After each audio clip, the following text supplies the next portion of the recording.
Well, so what would you say? I reached out to the Cardano Foundation. I didn't hear anything back as of now, and I'm sure I'm not going to. I'm But surprised.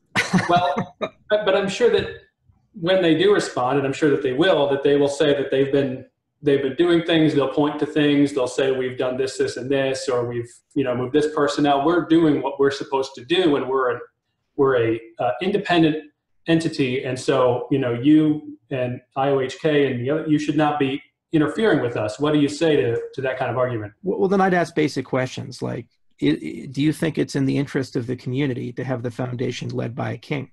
There is no oversight or checks and balances when you have a board of two, where one is required by law, doesn't do much other than file the paperwork, and the other one has absolute power. Second, why do you feel you're above transparency? What are your KPIs? When are you going to publish your minutes from your corporate proceedings?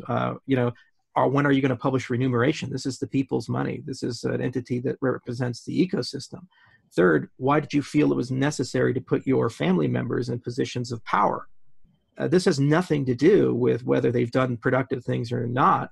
When you make these decisions are very troubling, and they have to be made carefully. My brother doesn't work at IOHK, and my dad doesn't work at my company. My stepdaughter doesn't work at my company, but yet he made a decision to put this person in that position of power. In addition, how does the community work with you? Like, what is their ability to collaborate with you? If somebody has a project or they want to do something, how do they contact the Cardano Foundation? How do they actually coordinate with you? How do you handle key leader engagement and profiling so you can find people in the community who are very passionate? Mm-hmm. What voice do the people have?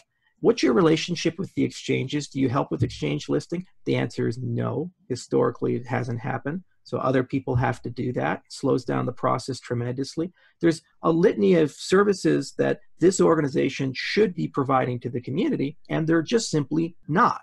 And if they argue, well, we are doing things, it's like holding a meetup group and inviting my people to go to your meetup group is not exactly great for the community. And what funding do you provide for meetup groups? For example, if you wanted to set up a meetup group, will the foundation fund you? Is there any process for a person to do that? What is the strategy? What countries do you want meetup groups in? When is that strategy going to be publicly broadcasted? I mean, it's just off the top of my head. Mm-hmm. And I could write it all down a pretty document, but it's not my job to do that. Now it's becoming my job to do that. And the whole point of this organization is to be an interface to the Cardano community and for the Cardano community to talk to the organization. Now, we can have disagreements about priorities. They put apparently millions of dollars of committed funding into the distributed futures program.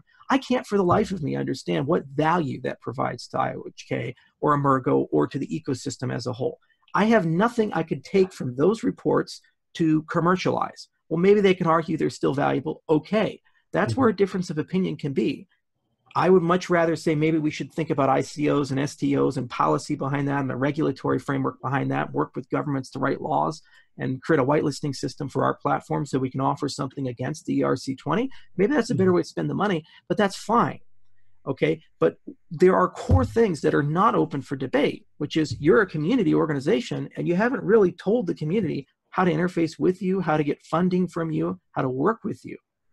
Furthermore, you have to ask yourself, of the things they have done, how many of those things have they done with the help of IOHK and Emergo, and how many of those things have they unilaterally done?